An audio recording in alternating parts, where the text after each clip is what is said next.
Hello and welcome to the Opsec Systems podcast. My name is Blue Eyes Bear, and in this debut episode, I'd like to take a bit of time and brief you all on the current state of events that are unfolding here in the United States. I will also have this discussion posted in the Opsec Systems blog, which you can find on our website, which I will provide a link to in the description. I will also provide the source links to all of the information gathered for this podcast. We have a lot to go over, so sit back, pop a drink, and let's talk about it. So, to begin, on May 25th, Minneapolis police officers arrested George Floyd, a 46-year-old black man, after a deli employee called 911, accusing him of buying cigarettes with a counterfeit $20 bill. 17 minutes later, the first squad car arrived at the scene. Mr. Floyd, at this point in time, was unconscious and pinned beneath 3 police officers, showing no signs of life. Derek Chauvin, the primary officer involved in Floyd's death, kept his knee on Mr. Floyd's neck for 8 minutes and 46 seconds, according to the criminal complaint against him. Video evidence shows that Mr. Chauvin did not remove his knee even after Mr. Floyd lost consciousness and for a whole minute after paramedics arrived on scene. The day after Mr. Floyd's death, the police department fired all 4 of the officers involved. And on the following Friday, the Hennepin County Attorney Mike Freeman announced murder and manslaughter charges against Derek Chauvin, the primary officer involved in Floyd's death. These events sparked a wide awakening across all corners of the U.S., resulting in a mass spread of protests and riots, and the largest, most noticeable being in Minneapolis, Minnesota, where the events had taken place. The U.S. Census estimates that blacks make up 12% of the population.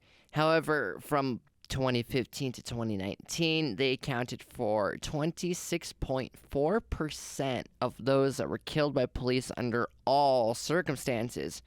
In other words, blacks are the victims of the lethal use of force by police at nearly twice the rate in the general population.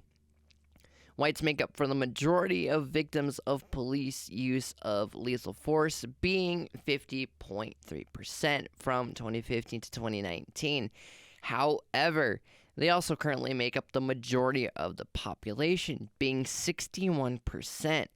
Asians make up about 5% of that, and about 2% of the victims of lethal force by police.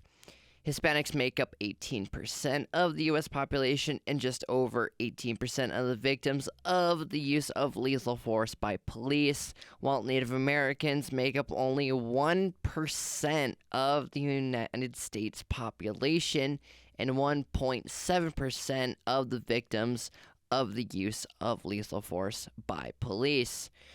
Now, this is not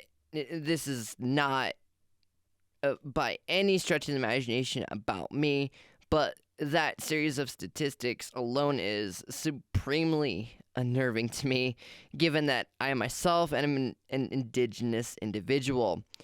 And with this much information as it is, this is clearly a problem. The BLM movement, or the Black Lives Matter movement, has been present since the turn of the 1900s, with most of its prevalence occurring during the Civil Rights Movement through 1954 to 1968, with racial inequality still remaining as a hard-pressed issue. Now, back to the protests and rioting alone. It's interesting to see the conflicting philosophies, of Martin Luther King Jr. and Malcolm X being as heavily present as they are today. And I'm not going to go into the finer details between them as they go beyond the scope of this discussion, but I will say that this is very fascinating to see the dividing differences and the kind of publicity either of them receive. And as for the riots in particular, things get a bit wild. Again, Minneapolis and the Twin Cities area have been pretty much set completely to flame, resulting in mass destruction of buildings, businesses, vehicles, and countless other structures. Similar damage has spread across approximately 21 different states, a few being in New York, Chicago, Washington, Texas, California, South Dakota, and surprisingly enough, the LDS capital of the world, essentially, Salt Lake City, Utah, which, fun fact, is dangerously close to where I currently reside, being Idaho. Yes, Idaho, of all places. The much larger riots have been faced with significant law enforcement resistance, with crowd control tactics such as the use of tear gas and rubber bullets being used against the rioters, and in common cases against normal protesters as well. On a more political note, woo politics, bear with me here. On June 1st, our president, Donald J. Trump, ordered a 7 p.m. curfew for the Washington, D.C. area. Despite the curfew being enacted, protesters still advanced throughout the area 15 minutes before said curfew was due to go into effect. While reporters and protesters said law enforcement had fired tear gas, the U.S. Park Police stated it and other agencies had not used actual tear gas, but rather that it used smoke canisters and pepper balls. Police also used horses, shields, and batons to beat back the demonstrators. Washington's mayor and law enforcement deployed, and I quote, munitions. As the protesters were being cleared from the area, Trump came to the White House Rose Garden to call himself the, and I quote, the law and order president, saying, quote, domestic terrorism, end quote, was the blame for the unrest. As president of the United States, this shouldn't come as too much of a shocker that he would come out and say what he said. The issue that I personally run into, and like many others as well, is that he went out to the St. John's Episcopal Church for a photo. That alone sparked a mass flood of photographic comparisons across multiple social media platforms with him and Adolf Hitler, who both were in eerily similar poses with the Bible in their hand. Coincidence? I wouldn't necessarily count on that, considering how much information and photographic evidence of Hitler as there is across a mass of resources. Such a photo would be easy to come by. Now, I'm not making comparisons of characters simply based on a pair of photos alone, but I will say that it is a significantly irresponsible thing to do in such a state of unrest that there is. Now, it would be more than fair to say that there are multiple things that would equate to poor judgment and signs of political overreach, irresponsibility, and downright stupidity that the president has demonstrated throughout his term. Am I a friend of our president? No. And are other Americans? No. Yet, despite the handful of questionable things that President Trump has done and said, his acceptance rate has questionably gone up to 49% according to the Gallup poll, after it tanked 6 points in the first half of April. Is that well-deserved? I wouldn't personally say so.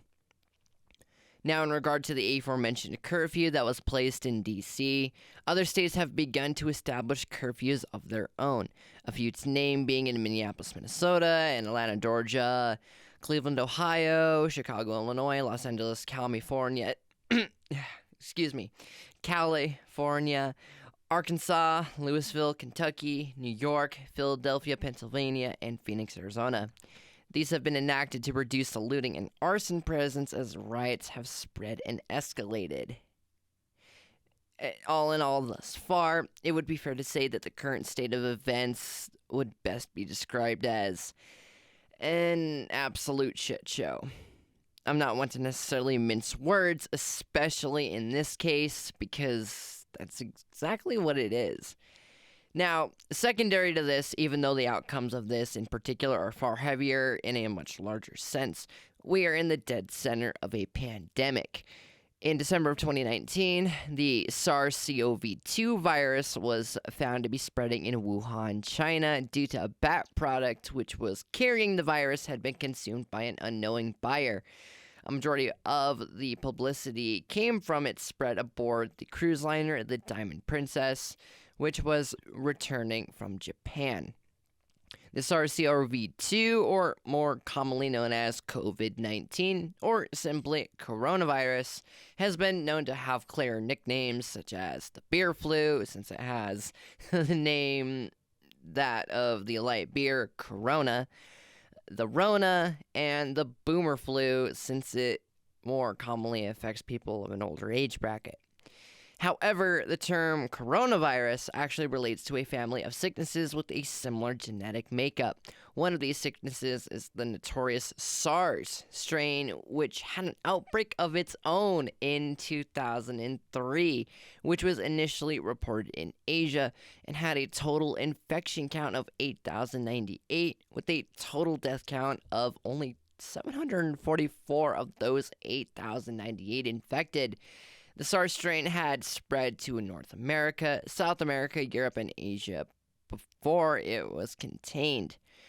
The acronym SARS stands for Severe Acute Respiratory Syndrome, or in layman's terms, very sudden breathing problem, and is a viral respiratory illness caused by, you guessed it, a coronavirus called SARS-associated coronavirus, or SARS-CoV.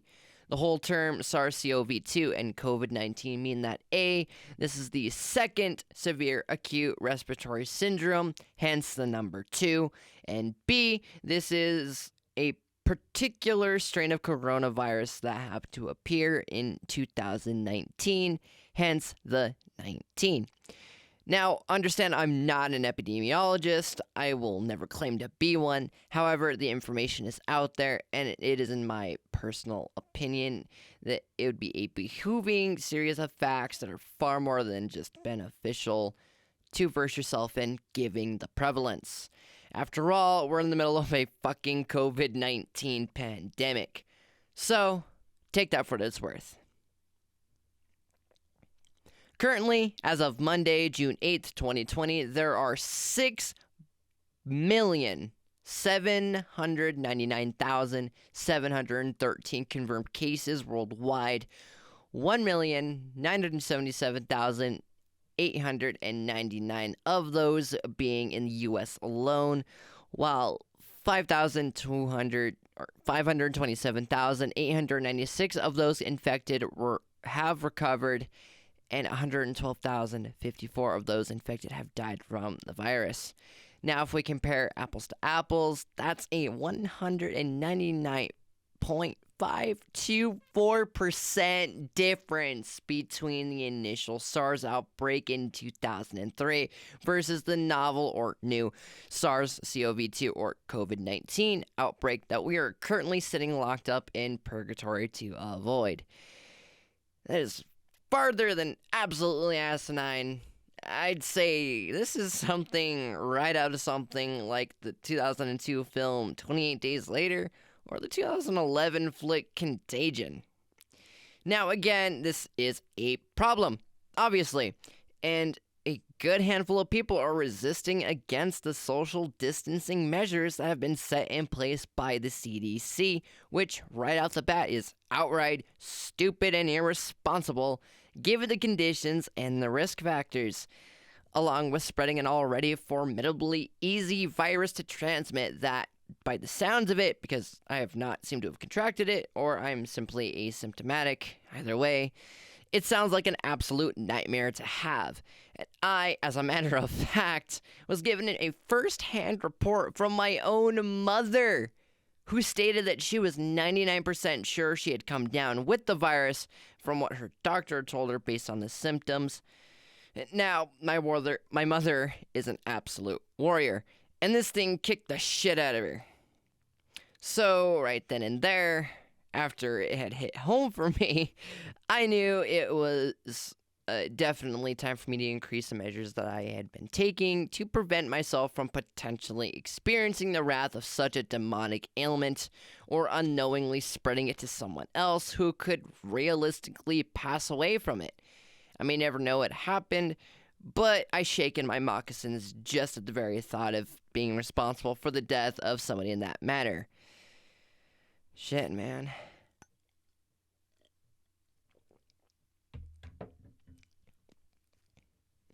So, I've avoided the third topic for long enough.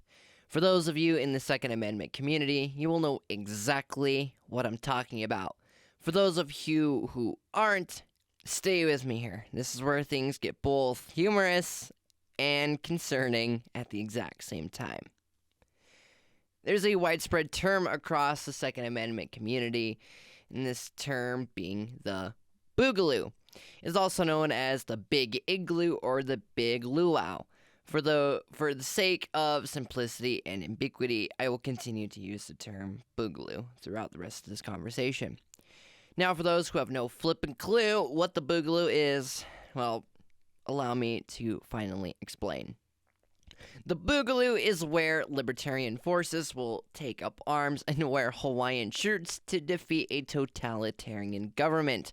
This movement is neither left-wing or right-wing and opposes corruption and overreach on both ends of the spectrum. Their main objective is defending people's rights and individual liberties. Essentially, it's the revolution. Those who identified to take part in it are commonly known as Boog Boys, boys with an I. They're openly against militarized police, racists, white supremacists, and any other hate groups.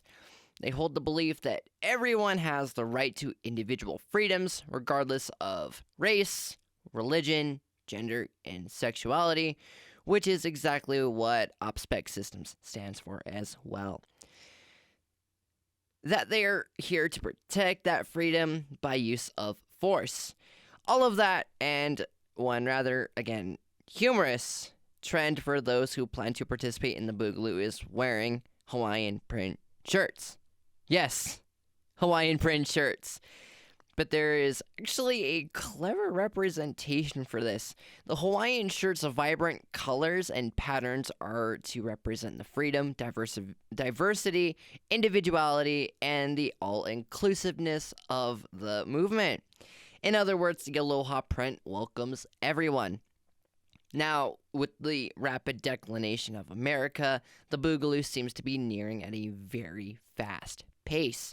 It's a dark thing to think about, but the silver lining in this is at least there is a very large and adequately equipped community of people who are willing to go out and fight the ultimate battle on American soil, ultimately for the greater good. With all this being said, it is fair to say that we have a lot going on, and we have plenty to worry about. But this is the part where I get on and step on my advisory soapbox for this. So pay attention and take all of this into strong consideration.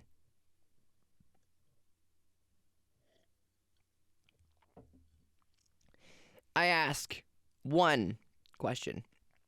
And with this question, I will pose a few options, to which I trust that you will have the ability to choose wisely, and you will have the mental clarity to understand what needs to be done depending on the route that you decide to take.